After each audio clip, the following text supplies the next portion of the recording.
আসসালামু আলাইকুম রহমতুল্লাহি বারাকাতু।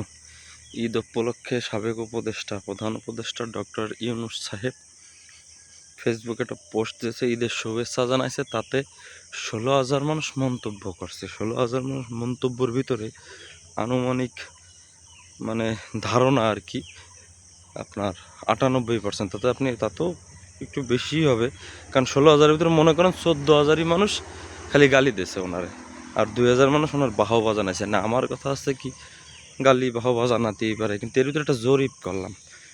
ওনারে প্রধান উপদেষ্টা দেওয়ার পরে আমাকে দেশের আপনার আমার বন্ধু মহল, কাছের ভাই ব্রাদার, আত্মীয় স্বজন, দেশবাসী অনেক লোক চাইছিল যে স্যার আর 100টা বছর আপনি থাইয়ে যান স্যার, আর 100টা বছর আপনি থাইয়ে যান স্যার। এই মনে করলাম যে এই 16,000 লোকের ভিতরে যে 14,000 গালি দিছে, এ হলো এখন বর্তমান সাধারণ জনগণ। আর অসাধারণ জনগণের ছিল যে এই সার আর 100টা বছর থাইয়ে যান, এরা বসছেন। এ খুঁজলে আমার আপনার পাশে সবাই পাবেন। এইটুকুই কোয়াশ ছিল, আর 100টা বছর থাইয়ে যান স্যার। আল্লাহ হাফিজ।